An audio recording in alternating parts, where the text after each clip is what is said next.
What if the reason you're working so hard isn't because you're not talented enough, but because your business isn't paying you what it's supposed to?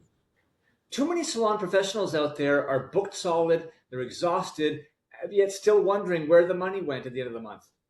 In this episode, we're talking with one of the beauty industry's most respected business coaches about the mistakes that keep salon owners and stylists stuck in survival mode and how to finally build a business that gives you freedom instead of stress. Welcome to the Salon Scoop, the podcast that helps salon owners and salon professionals grow their business, boost their brand, and stay inspired.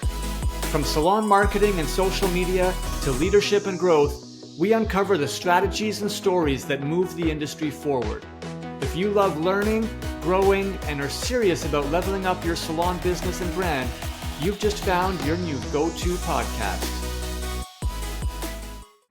Hey everyone, welcome back to another episode of the Salon Scoop. Today we're talking about a topic that affects every single salon owner there, every suite renter, every stylist, esthetician who dreams of building a successful career, and that's profitability. Because let's be honest, most beauty professionals didn't get into this industry because they love spreadsheets and financial reports, right? We get into it because we love making people feel amazing. But at some point, that passion alone isn't enough. If the business side isn't working, eventually the stress is going to catch up to all of us.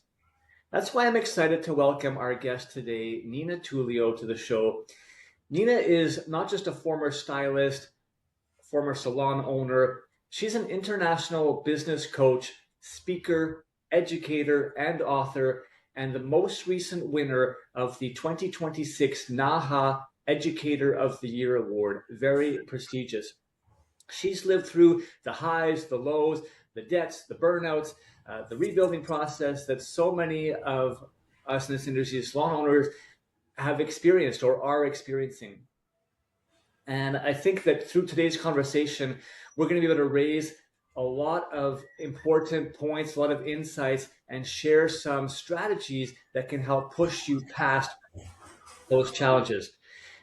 Today's conversation, we're going to explore why so many salon professionals struggle financially despite working so hard. We're going to talk about some of the mindset shifts that separate profitable businesses from stressed businesses. And we're going to look at some of the practical steps that salon owners, suite renters can take right now to create more freedom, more confidence, and ultimately more profit in your business. Nina, I am super excited to have you on the show today. Looking forward to our conversation. Thank you so much for joining me. Thank you. I'm excited. I'm really happy to be here. And I love talking all things profit, all things money. So, yeah, I'm excited to get into it. All right, before we get into the dollars and cents of it all, Nina, I want to make sure that our audience understands your background. You talk about speaking from experience and not theory. I think that's extremely important. Can you take us back to your journey as a stylist, salon owner, and how you eventually became a business coach, just to give people a bit of a sense of your timeline? Sure. So many years ago, I've been in this business for 29 years. I started out as a hairstylist and then moved into a manager position, moved into a district manager position, and then ultimately became partners with the owners of the chain of salons that I was working with. And we moved to Florida from Pennsylvania. We opened up 5 salons in 1 year in Southern Florida. And that was kind of like, I feel like my college education, like kind of put me in there to lead and to, really understand people. And so from there, it was kind of my time to just do my own thing. I was with them for about 8 years, and they were and still are my mentors. So I think it's insanely important to have mentors in your life, especially in this business. Then moving on, moved back home to Pennsylvania, opened up my own salon, and it was a commission-based salon, and owned that for 11 years. Loved being a salon owner, had insane challenges as a salon owner because it was during the recession of 2009 when I was open for probably about 4 or 5 years. And so I always had this dream and mission that I was going to, okay, I'm going to stop working behind the chair by year 5. That's my mission. Well, that didn't happen because I was broke by year 5, and I had to pivot, and, ended up working in my business behind the chair till about year 9, 9.5, and then positioned to sell it by year 11 because I wanted to do what I'm doing now. I wanted to coach, and I wanted to become a speaker and an educator. And this position, what I'm doing now, this job of helping salon owners and hairstylists, you know, understand money and build profitability in their business and create people first cultures, really started 9.5 years ago. So it's kind of been a little bit of a whirlwind. I've been with Oligo Professional too. I've been with them for the last 6 years as their business education ambassador. And it's been an awesome, awesome journey. And what was it that triggered you to want to go down that path? What was inside of you that said, I want to be a coach, a trainer, a speaker? Interestingly enough, so I was really inspired, and I don't know if I've ever talked about this. I've told him personally, but I don't think I've ever talked about it. But I saw Gino Stampora on stage years ago, years and years ago. And I believe it was at an event in Philadelphia, and it's close to where I'm from. And I remember seeing him, and I was just so mesmerized by his energy, and he's just very charismatic but very kind, and I loved what he was saying, and I hung on to every word, and I thought to myself, I want to do that one day. And so, now we're talking many years later, as I was, into myself, deep into my salon ownership at the time. So I sold in 2016. At that time, it was hard to get salon owners collectively in one room. I wanted to be like that person to say, okay, like we can lean on each other. Let's chat with each other. I had a couple owners that I would refer stylists to, if they weren't a fit for my brand. And I wanted to really kind of create that community. So I started this business really to support the commissioned salon owner, and still do. Of course, it's evolved. I work with independent artists. I work with, the next generation. So it's evolved over time. But that's the reason I really wanted them to have a support system, because I know how dark and lonely it can be, when you're trying to run a business and you have no one to turn to. Yeah. Well, I know you've shared some of the stories, the period where your salon was carrying significant debt and you nearly lost the business. Can you maybe share with us briefly kind of what happened in those moments, and what did that experience kind of teach you going forward? That was many, many, many mistakes and bad decisions on my part. Really kind of just flying by the seat of my pants financially, really investing a lot of money into marketing that wasn't bringing an ROI, wasn't bringing a return on investment. And I also was kind of spending behind the scenes just personally, because I was trying to avoid some pain and some things that I just felt like if I spend money and buy shit, then great, we can navigate it. Everything's going to be okay.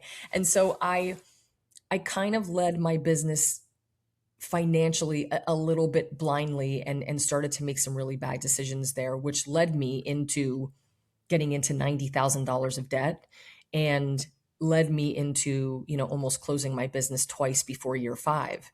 And I will say that was probably one of the darkest moments I've had in my life, because you put everything on the line, your blood, sweat, tears, money, energy, everything that you have into opening a business. I don't think people understand how incredibly hard it is to own a business, especially a salon business, because it's service based. And I really had to hold myself accountable. You messed up, you made these decisions and mistakes. What are you going to do to fix it? Because you've got people here that are relying on you to show up every day, because they have a job and they need the job. So there was a lot of accountability on my part, and holding that mirror up in front of my face. I talk about that a lot, saying you've got to fix this. And I did, in a major way. Tony Robbins always talks about taking massive action. I took incredible, massive action to turn my business around. And it wasn't just me, it was the support of my team too, getting involved in this attack of massive action to really turn this business around, which I did from So year five, almost, broke $90,000 in debt. Year six started to really turn it around. It took a good year or two to really kind of get out of it. And then from, I'd say, year 6 to 11, grew the business 20 to 30% year over year, and went from really essentially no profit to about 17 to 23% profit consistently. Wow.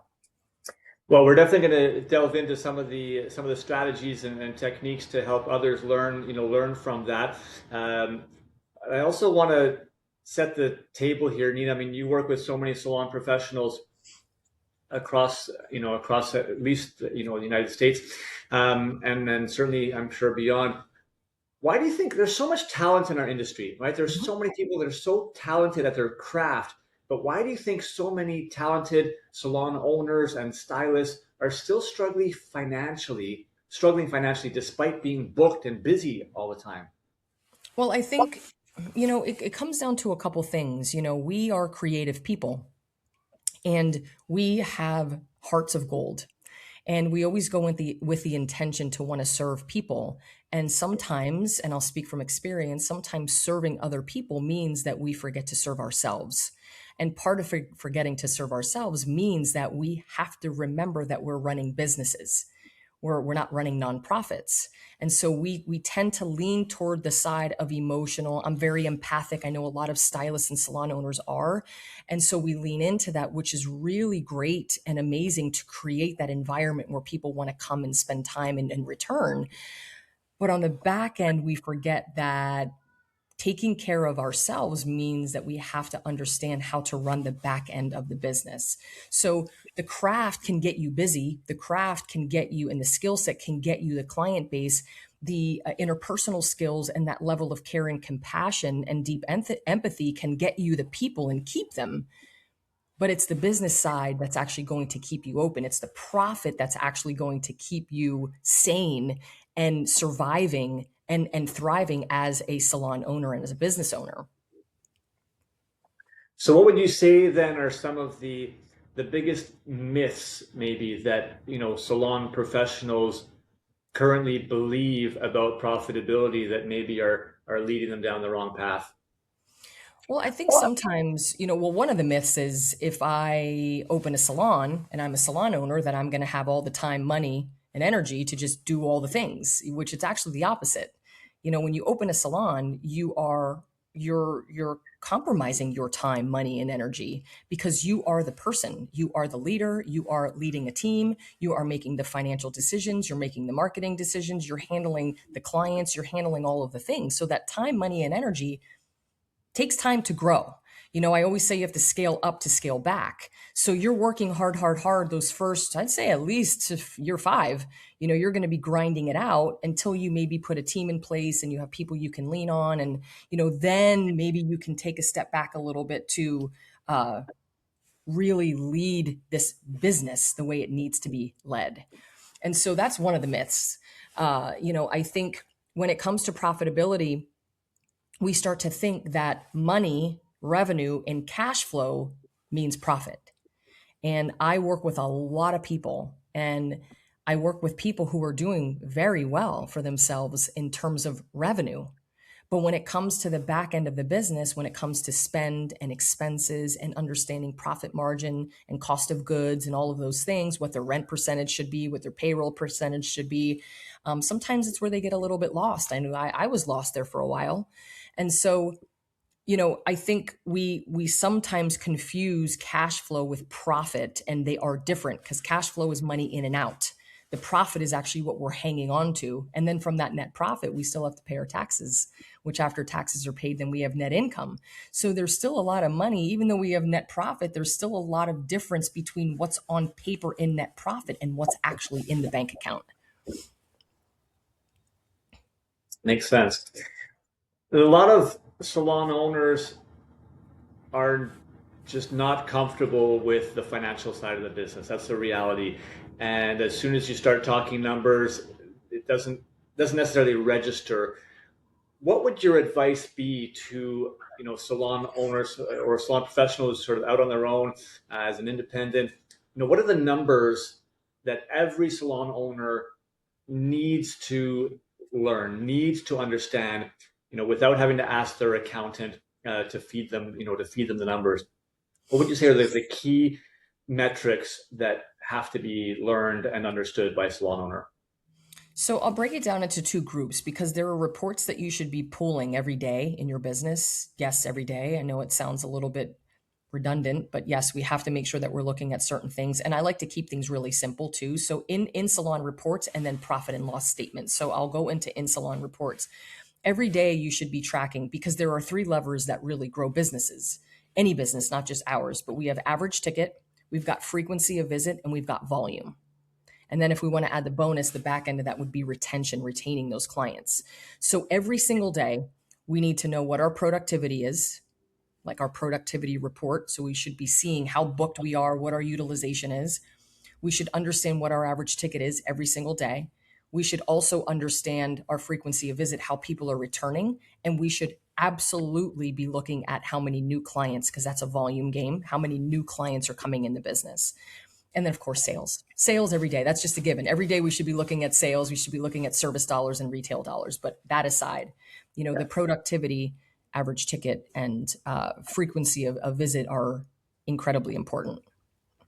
And then on the backside of that, the profit and loss statement, you know, I could probably talk about a profit and loss report for 30 minutes, but when we're looking at, again, drivers specific to the commission salon owner, and I can share one for the suite owner renter as well, but for the commission salon owner, there are three areas of focus when we're looking at a P&L, aside from sales. We're looking at your payroll percentage, what you're spending in payroll. We're looking at your rent percentage, and we're looking at your back bar spend. Those three areas we have to keep a pulse on monthly. Every month you should be pulling a profit and loss report. If we go longer than that, we start to get into hot water because then you can't stop the bleeding of cash if there is one. So, and then of course we're looking at net profit. So in simple terms, we look at sales, so sales coming in, we're looking at our spend in those three areas, and then after the spend is what we have left in net profit, and then from net profit we pay our taxes. So those are just the key components, I would say, for now. And of those three largest expenses that you categorized, right? Are there sort of percentages? You talked about salaries and wages. You talked about rent, and you talked about product cost essentially. Are there specific percentages or ratios that you recommend people should be looking towards to make sure they're staying within the comfortable zone? Yes. And I don't want to forget about the suite owner renters. So the two key areas that they would be looking at on profit and loss are rent and their back bar spend. They typically won't have a payroll unless they have someone on, a receptionist or something that they're working with, an associate or an assistant. But those are the key areas. When it comes to the percentages, let's just kind of focus on the rent across the board for commission and suite owners, renters. They're different. There's a reason why I coach and teach differently to commission owners as I do to suite owners, because I coach and teach pricing based on a budget sheet, and the budget sheet is different for each. So when we're looking at rent percentage, which is a fixed percentage, I mean, it's not going to fluctuate every month. It's going to stay the same, or you're going to have a bump in 2-3 years, when your lease comes term. For my commission salon owners, we are looking at a rent percentage to be 8 to 10% of your total revenue. So 8 to 10% of total revenue. The only way a rent percentage goes down is when sales go up because it's fixed. For my suite owners renters, your rent percentage is 12%. We could stretch it to 15% if we had to, but that's where you want to live, 12 to 15%, and that is against your total revenue. When it comes to the commission salon owner, payroll is your biggest expense that you will have aside from your rent. And for payroll, we want to keep our payroll percentage 50% or less of total revenue. Now, less is better because that means that you're going to have more profitability in your business. And so that's what we've got to keep our eye on that, because if you start to see your payroll percentage creeping 53, 55, 60%, your margin is going to get smaller and smaller. I will say that when a commission salon owner is on their own payroll, Sometimes they run at a 53, 55, 56% payroll because they're essentially paying themselves from profit. They're just putting it on their payroll. So that payroll is going to be a little bit higher, and that's okay as long as the profit in the business can afford to do so. Makes sense. And what about inventory back bar Back bar. percentage? So yes, back bar percentage for, I know this is a crusher for commission salon owners because we like to spend. I got myself into a lot of trouble spending on my back bar, and there for a while I had two color lines, was just insane. So back bar for commission salons is 6 to 8% of your service revenue. 6 to 8% of service revenue. And for my suite owners, you have 15% of your service revenue. Okay. And how do you manage with retail products on the shelves? Retail's a whole different animal. We've got a whole separate, we can't even get into it. There's a whole separate budget and a whole separate system when it comes to ordering retail. And, one of the things that I suggest, because I truly believe that retail is a part of the salon experience, absolutely hands down. However, we know that retail has shifted in our industry in the way that consumers are purchasing it and the way that we're selling it too. I always tell people to simplify. Remember the days of when salons would have 4, 5, 6, 7, 8 retail lines on a shelf? That is really hard to manage because now you have all of these dollars sitting on your shelf if it's not being turned over. So one of the things that I would say when it comes to your retail is make sure that what you have on your shelf represents your brand. I talk a lot about this with Oligo. The brand has to align, your brand has to align with the product line that you're bringing in, the color line that is serving you. And I think simplifying, don't overdo. If you could get hung up on, oh, I need to bring a new line because we need to sell it and we're going to make more money. Well, if you're not selling what you have now, you're just adding more liabilities to the business by having cash sitting on those shelves. What's your recommendation for salons when it comes to online sales and having an e-commerce option for customers? It's needed. I mean, it's needed because that's how people are buying. And a lot of distributors and a lot of brands have made it more simple for the stylist and owner to make that happen, with e-commerce channels, with affiliate links, with Salon Interactive, things like that. So it does make it a little bit easier for them to provide that experience for the client because, yeah, I mean, when I had my salon, we'd have people that were like, oh, you're out of shampoo. Okay, cool. I'll drive back when you get it in. Nobody wants to do that. Like everybody, we want things at our fingertips. We got Amazon, that we can order t-shirts in the middle of the night and they'll be here at 8 a.m.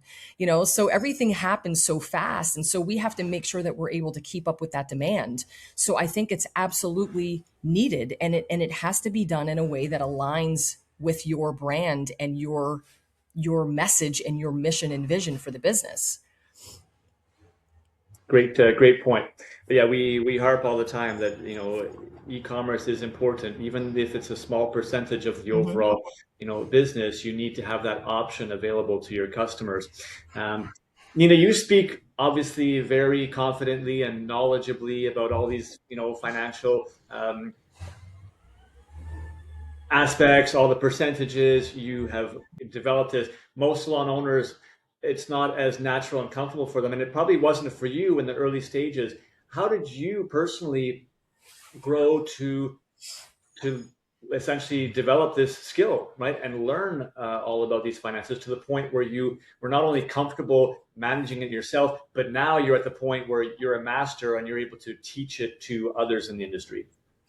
It takes a lot of time and practice, and it also takes a lot of being curious, asking questions, and not feeling embarrassed about asking those questions.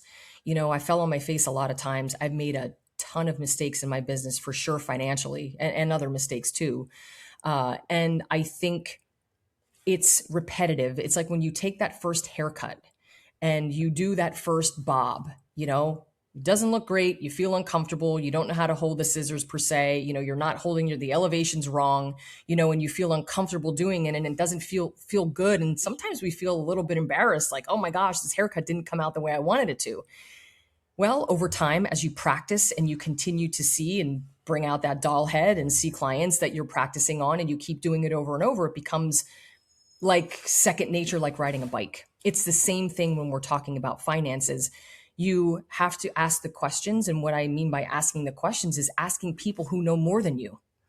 I ended up, first of all, you have to have a bookkeeper and you have to have a CPA in your pocket. You have to be able to have the right, and I will say the right CPA, because not a lot of CPAs understand our industry. I was fortunate enough to find a CPA after my shit show of, my first 5 years.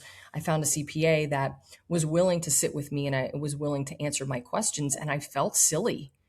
Like, why don't I know this? Why don't I understand I understood what a P&L was, but why don't I understand costs, and why do I not understand what my net profit should be and how it impacts my taxes, and what I should be putting aside, and it was an embarrassing thing for me, and she made it really comfortable for me to ask those questions.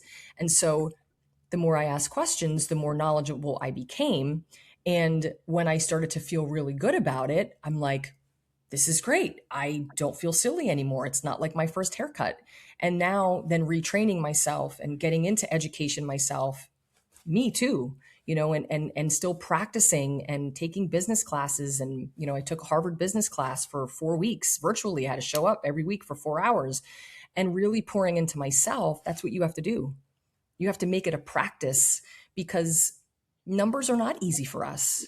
It for sure wasn't easy for me. I almost failed math senior year of high school, and I was in applied math. I wasn't even in algebra, so it was really hard for me to grasp that. And I know a lot of people can relate to that. It is really facing the fear, because on the other side of it is, it's not going away if you avoid it. It gets worse.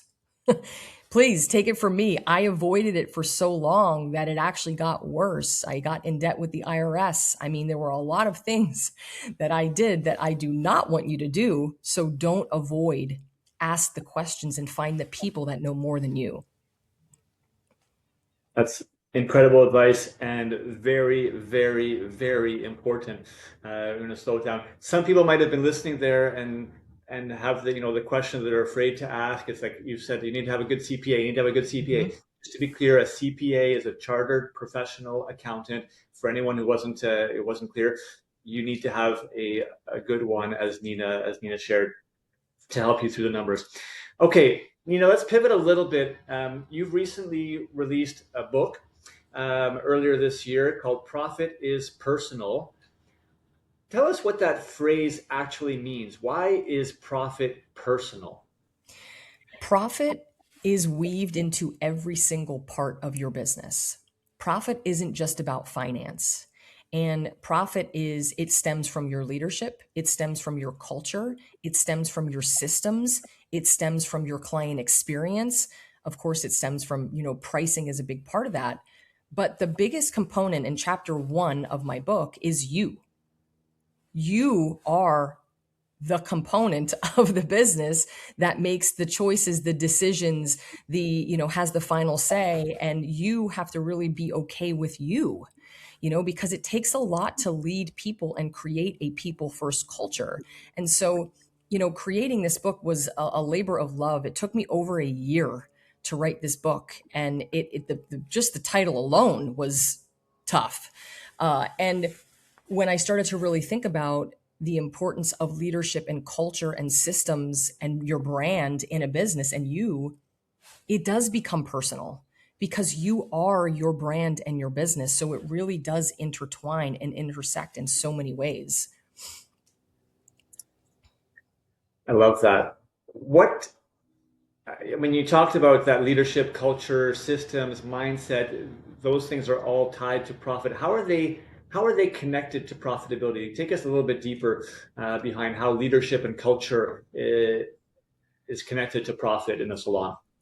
Sure. I mean, when you're When you're leading your team properly, when they understand your mission, vision, and values, when you put your people first, when you listen to them, you value them, you see them, you hear them, you appreciate them, they're more engaged.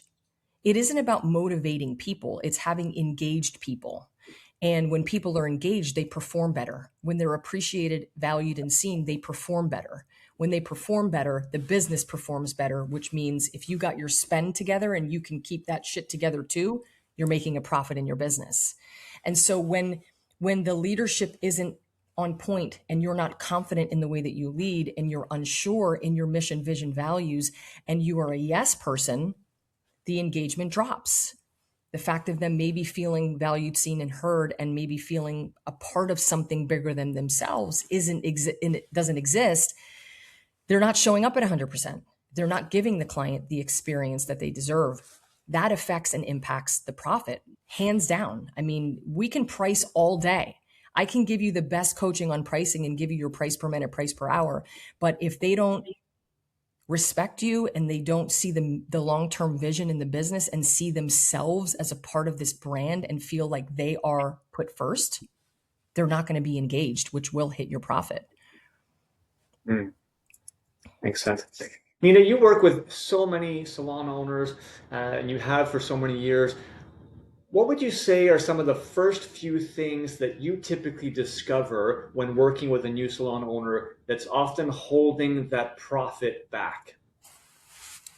Pricing. It's one of the things that people reach out to me for the most. And even if they don't reach out to me about pricing, maybe it's that they want to create a people first culture, or they want to get their mission, vision together, and values. They need a little bit of support in their leadership. We always start with budget and pricing. And I would say 8 times out of 10, there is a pricing issue there where that is significantly holding them back from reaching the revenue that they need and the profit that they need. So that's number one. I would say the other thing too is it does come down to the profit side. So that is that I think profit and pricing go together hand in hand. So it is the profit side. Like maybe I'm doing okay and we're making money, but I don't have anything left. Nothing left, or I'm showing, a $10,000 profit and I have nothing in my bank account.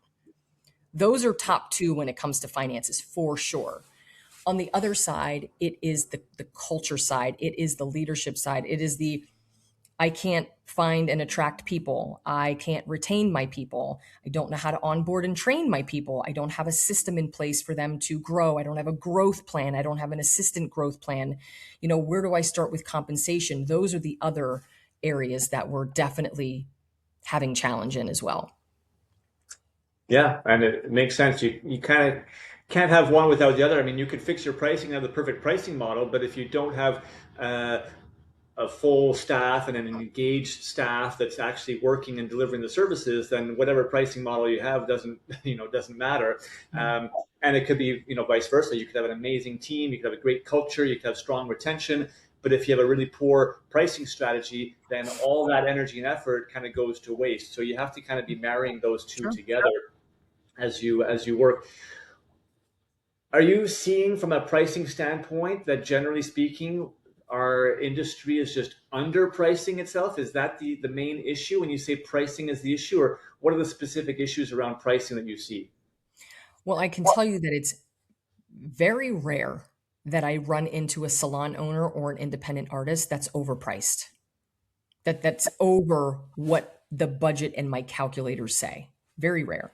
And even if it's over, it may be over slightly, but it's not pushing them beyond their market. It could be a couple cents over in their price per minute, maybe 10 cents over, which, okay, cool. We're good. We're still in market and we're okay because we have a baseline price per minute and a target price per minute. So we're not necessarily not over the target. So yes, I would say most are undercharging. However, we did have a shift in the last year, year and a half, even 2 years, where COVID happened. There was a big swing and people were getting advice that they should increase their prices by 20, 25, 30%. Well, people started to do that and they didn't continue to add value to the client experience. And then not last holiday, but the holiday before, we were getting banned, not banned, but we were getting kind of shut down and canceled on TikTok because clients were like, wait a minute, I'm paying X for this. Now I have to pay for curls. Now I have to pay for a blowout. My girl's on her phone all the time. She's running late. She's not paying attention to me, my stylist. Why are we doing this? And it was because people got out of hand with their pricing and they started to charge whatever they wanted to charge because they saw it was a trend or they were told to, and they just kept the value the same. People will pay. People will pay as long as they feel the value that's being given to them is either equal or more than the price that they pay. People want to pay for services. They want to be pampered and they want to feel like VIP. But if they are paying for it and they're not receiving that value, they will not return. So I would say it's twofold. Yes, I would say most are undercharging, but there are a good percentage of people that went too far in one direction and started really charging more. I don't want to even say overcharging, but charging more without having the value equal or exceed it. I love that you went down that path. I think it's so important to highlight because it's actually a relatively simple unlock when it comes to pricing. You don't just raise your price for the sake of raising your price, but there's so many things that we can do as service providers that do not cost money, but that can enhance that experience and make the guest feel like they are getting that VIP, treatment and service Sure. that you mentioned. And in today's society, that is going further and further. People crave that. They crave that personalized touch and experience because everything is becoming so commoditized. Everything is becoming so, it just information is everywhere. And with technology, so if you can create that personal experience, which is often very free in terms of how you just change your effort, change your communication, that's what can really give you an unlock to justify, higher pricing that people are going to pay and consistently come back to you and talk about, give you reviews and referrals because you are delivering an above and beyond experience that other stylists are not. Agree with that, Nina? Are we on the right track Amen. here? Amen. All right. We certainly talked with salon owners all the time across North America. One thing that I hear from salon owners is, you know what, I went and built this salon because I wanted to create more freedom in my life, but now I just feel trapped and I'm handcuffed by the staff, I'm handcuffed by the hours, I'm handcuffed by my clients. I don't have time for my family. It's like the dream that they had kind of built out in their head has suddenly become a bit of a nightmare. Why does this happen repeatedly in our industry? Well, I think, we get excited about the dream. We get excited about, maybe doing something differently than we received in a salon we worked at. We get excited about leading people and, having grow people and watch them do well. And we get excited about the decor and the chairs and the stations and all of those things. And I think there's a lot of unrealistic advice being said, on Instagram and Facebook and TikTok about running a business. And I'm over here just keeping it 100. Like, this shit is hard. Period. It's not just our business, it's any business. And so the dream then turns into reality of day-to-day operations and leading, what it actually means to lead a team of people. It's not just giving them a schedule and saying have at it and have fun and hope you make money. You're pouring your heart and soul into people. The way that I lead and coach to anyway is people first. And so I think we just forget, we get so caught up in the excitement of all of it that we forget that there's P&Ls and that there's budgets that need to be run and marketing that needs to be done and campaigns and social media and hiring and interviewing and onboarding and training and all of those things, that it starts to get away from us. And I say us because it happened to me too. I get it. I understand. And, you know, there for a while, I think a lot of people were opening salons because they thought it was the next best thing. It was like the trend to be a salon owner. And I think people are now thinking long and hard about opening salons, and hopefully they run across my page and they get the reality of what it looks like. And I'm not being negative. I'm not being a fear monger. I'm giving you the truth and the facts of what it takes to run a business because I'm on my second business. So I'm not going to say, oh, it's perfect and wonderful. And you're going to have all this money in the bank and you're going to be, you're going to be working 12 hours a week and it's just going to be so awesome and rainbows and butterfly. That's not what it looks like. It will look like that eventually, as long as you have things in order for the first 3 to 5 years. There is a scale up to scale back where you have a little bit more freedom and flexibility and the money's flowing and the profit's there and all of that. That does happen, but there's a chain of reaction that has to a chain reaction that has to happen to get there. So I think we need to get the dream into reality a lot faster, maybe before we open. Do you believe that every salon professional out there can achieve as a salon owner, or are there just certain types of people that should go down the ownership path, and others are better suited to be either sort of independent or employees? I don't think everyone's meant to be an entrepreneur and lead a business. And that's okay. That is totally okay. You don't have to. There's nothing in our rule book that says that you have to graduate from being a hairstylist to being a commissioned salon owner or going out on your own to rent or be in a suite. I think there's so much pressure. Like, we got to let it go. Like, there's a lot of pressure to do the next thing. I want you to do the next thing for you. I want you to make the decisions that feel good for you and your family and your business and your future. And so, no, not everybody's meant to lead. If you're going to be a commission space, if you want to have a rental business, that's different, right? Because it's more hands off. But if you want to be a commissioned salon owner and you want to lead people, it may not be the gig. It may not be the vibe for you. And just don't be so hard on yourself because it really isn't meant for everyone. I know a lot of solo artists that are living their best life. They're not leading people, they're not answering to anyone. They love their entire life and they're good and good for them. So don't get caught up in the minutia and the noise of it all because it's a very expensive lesson.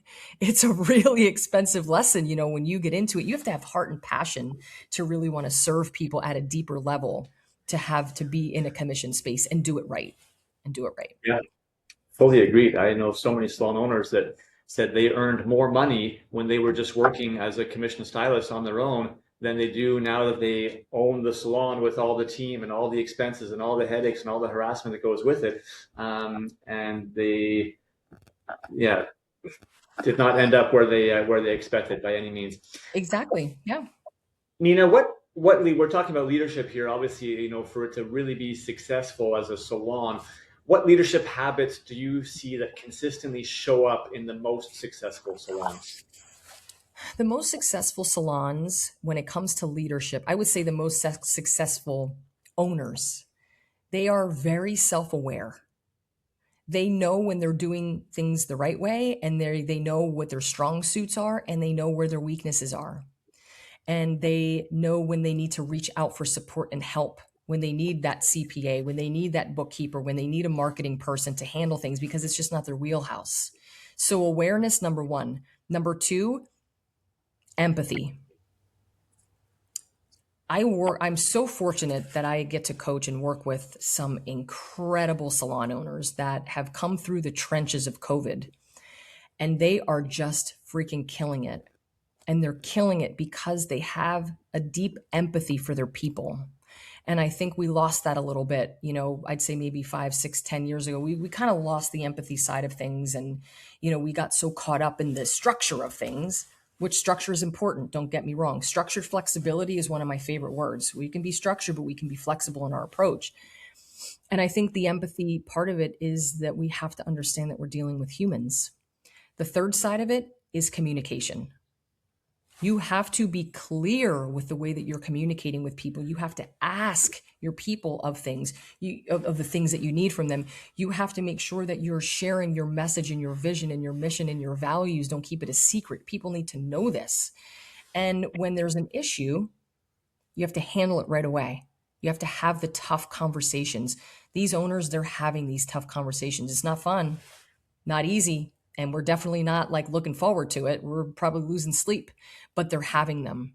And so I think those three things are incredibly important to have strong leadership and also create success in your business. Mm. Love that. What would you say is one difficult conversation that every salon owner needs to get better at having? Who, uh, one difficult conversation, I think it's the little ones. It's the coming in late. It's it's the things that happen daily that maybe don't align with the brand, uh, not being respectful to other employees, or coming in late, not respecting people's time, or it's the little things that I think add up. Those conversations need to be had, because when you let them go, you're showing your other team members that it's okay that Susie comes in late every day. Now you're setting the standard for the rest of the team to say, okay, well, Susie comes in late, so can I. And it's okay for Nina, the owner, to let Susie come in late. So do I trust her decision making? You know, we keep people longer than we should. I've done it. I'm so guilty of that. People start to lose trust in you. So it isn't the one conversation. It's the tiny micro conversations, I think, that need to be had on a daily basis that are being forgotten. Mm, great point. Let's take a couple minutes just to touch upon independent suite renters out there. We do have Mhm. a large portion of our audience also in that realm, independent artists. You talked a little bit earlier about some financial ratios in the P&L, the profit and loss statement that they need to be aware of. But more generally speaking, what financial mistakes do you see independent professionals making most often? They go into business too soon.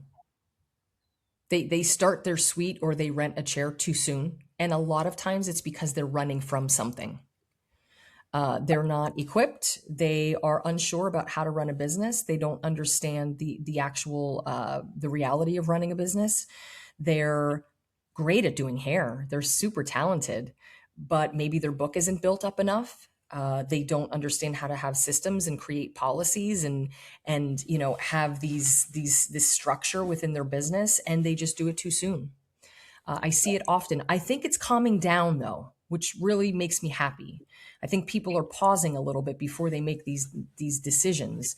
And so that's it. That's a big one, just jumping in too soon. And a lot of it is because they're just running from something that they're unhappy in, and they're just not prepared enough to run the business.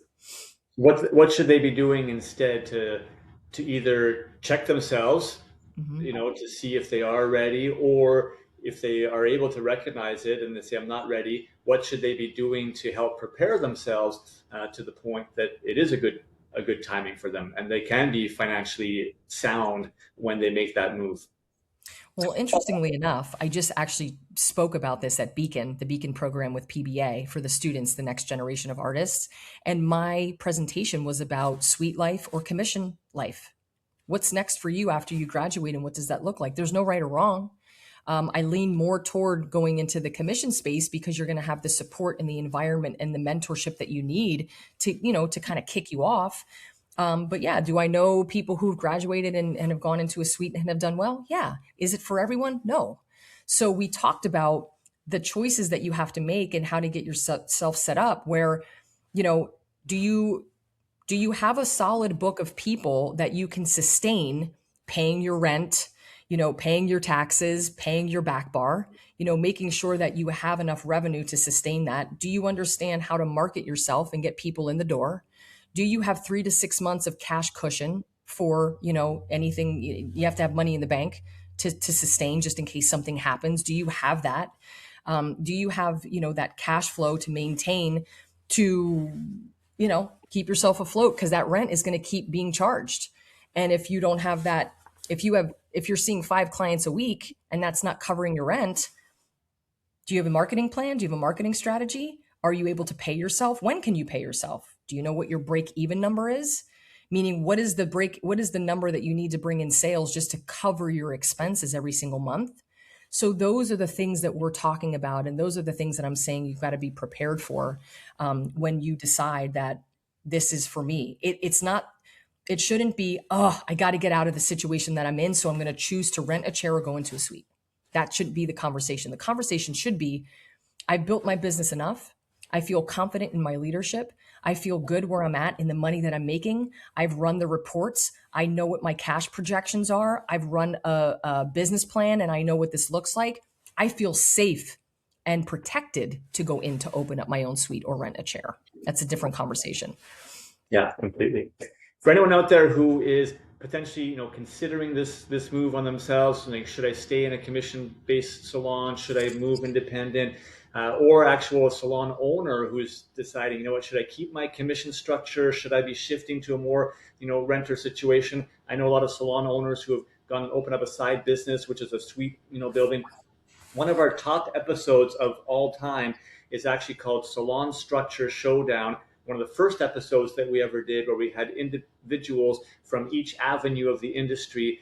So anyone interested in kind of hearing more perspectives about that, I would encourage you to go and check out that episode, Salon Structure Showdown, to learn. Nina, let's delve back to the commission salon owners. For those that are out there listening right now, they're picking up. They're like, of course, I want this. I want my business to be more profitable. I'm picking up some great tips and advice here. I'm still new to this, and I have a lot to learn. But if they want to improve their profitability over the next 12 months, where should they be starting first? Even 6 months, like, where do I get started? Where to get started? I mean, we've got to Other look than at. other than call Nina. Right. Yeah. Call me or buy my book. Super simple and easy, right? Get it on my website or Amazon. Um, but no, I mean, you have to understand your numbers. And what I say, you've got to look at your volume. We've got to see what sales are. We've got to look at pricing. Those are the two areas in terms of driving business, volume and price. So look at those two areas first. And then on the back end, it is that profit and loss statement where you're looking at revenue in, expenses out, looking at your payroll percentage, your rent percentage, your back bar percentage, getting familiar with that, not overspending, not just buying to buy. Because I know a lot of people that make great money, but they spend to spend, they buy to buy. So we have to make sure that, yes, even though you have money coming in and the cash flow is good, are you spending because you need something or because you want something? There's a difference. So I think we can increase profitability with pricing alone, period. I've done it many, many, many times. But we also have to manage our spend on the background. And I've cut costs with people just doing one-on-one coaching, just cutting costs. Like, why are we spending all of this? And a lot of it has to do with their personal spend. You shouldn't be running personal things through your business, or they're paying themselves too much. You can only pay what your profit allows. If you don't have profit in your business, you can't pay yourself more than profit allows. So, we've got to pay attention to volume, price, and spend. So, that's just as simple as I can keep it without being on here for another 2-3 hours. It's those areas. Fair enough. Nina, I'm going to have one final question here for you in a moment to share some powerful advice. I want everyone to stick around for that. But first, I want to acknowledge you for the incredible work and dedication that you give to the industry. You've obviously shifted your career from being a style salon owner to someone that can have such a greater impact on our industry as a whole. And it's not everyone that's ready to take that decision, but you've touched thousands and thousands of industry professionals, and it's incredible to have somebody with your knowledge, experience, but more, I'd say, personal leadership that wants to serve others. And it's really amazing. And congratulations on being recognized, as NAHA Educator of the Year most recently. I think that's a great testament to the incredible work that you've been doing for this industry. For anyone who wants to get involved with you or learn more about you or connect with you, what's the best place for them to go and do that? Well, first of all, thank you. Thank you for your kind words. I appreciate you. This has been an incredible conversation. I'm so grateful to be here with you and just opening all of these, conversations that need to be had. And if you're interested in just learning more, I have a ton of resources on my website, so you can just check me out at ninatulio.com. I live on Instagram, so you can always slide into my DMs. I always tell everyone this. I'm here to be a support system for you. So I run my page. I answer every single DM that comes into my box, and I will make sure that I do respond and answer to you. And just check out all of my offerings. I have some courses, I've got some freebies, I've got my book, of course, which you can find on my website. And I appreciate you, and I appreciate these conversations. This is really important. So thank you. Yeah, definitely want everyone to get a copy of the book "Profit is Personal" by Nina Tulio. Get a couple copies; it's great. Get one for yourself, but get one as a gift. It's a great thing, and this is just important information, important conversations that we need to be having in our industry. It's one of the biggest things that holds us back from, every parent who doesn't want their child to go to cosmetology school because they think that it's not a viable career path. It's all about changing that conversation, changing that mindset. It starts with having better financial understanding, financial awareness about the business side of what we do, not just the artistic, creative side. It's so critical. Nina, I want to close our conversation with our final question, which is always one piece of advice. So if you had one piece of advice that you could give to a salon professional, doesn't have to be a salon owner, any salon professional that's either kind of getting started in the industry, they might be getting started as a salon owner, they're in whatever phase of that journey that they're in, one piece of advice that would help people have more success, more abundance in this industry. Trust yourself. It's really important to trust yourself and your decisions. It doesn't mean that you're going to make the best decisions all the time, because we learn the most through those, mishaps per se. But I think there's so much outside noise. There's so much pressure. There is so many trends happening and going on. Trust yourself, and you know your business better than anyone else. And everything that you need is within the four walls of your business. So make sure you pay attention and listen to yourself. Wonderful advice. Nina, thank you so much for your time today, for your wisdom, for sharing all the information about Nina. Website, Instagram will be in the show notes for everyone to check out. Really appreciate you taking the time to share with our audience today. Of course. Thank you. I think one of my biggest takeaways from today's conversation is that profit is not just about money, right? It's about all the elements. It's about the leadership. It's about the culture. It's about the systems. It's about the mindset shift, right? And all these lead to the freedom, right, for the things that we're all looking for, to be able to take a vacation without panic, right? To be able to weather unexpected, challenges that happen and build a business that really supports you, right, in your life as opposed to consuming you. What Nina shared with us today, I think, reminds us that profitability isn't reserved for the lucky few. It's built through intentional decisions, clear leadership, understanding your numbers, and having the courage, I think, to make changes when something isn't working. If today's episode challenged you in the way that you think about your business, I encourage you to implement something that you learned, right? And as well, share this episode with another salon professional. Because the more financially healthy businesses that we can have in this industry, the stronger our industry becomes as a whole. There's one message that I'm going to leave you with. It's this. You don't have to choose between passion and profit. The strongest businesses are built on both. And that's the scoop for today.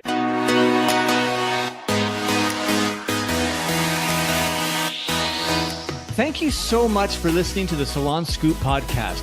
This show is produced by Salon S.O.S, a digital marketing agency by industry professionals for industry professionals. If you want simple and affordable solutions for any of your salon marketing needs, such as websites, client loyalty, Google search rankings, social media, or more, come visit us at salonsos.ca or on Instagram at salon.s.o.s. If you want to hear more episodes like this and help us continue to bring the industry great content, it would mean so much to us if you would support us in one of the following ways. Either share this episode with one other industry professional and rate the show on Spotify or write us a quick review on Apple Music. We want to hear your feedback. If you have follow-up questions or ideas for future episodes, please reach out. DM us on Instagram at salonus.s.o.s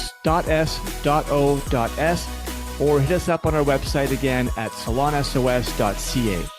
Again, thanks so much for listening. Now go get your hustle on, keep smiling, and we'll catch you on our next episode.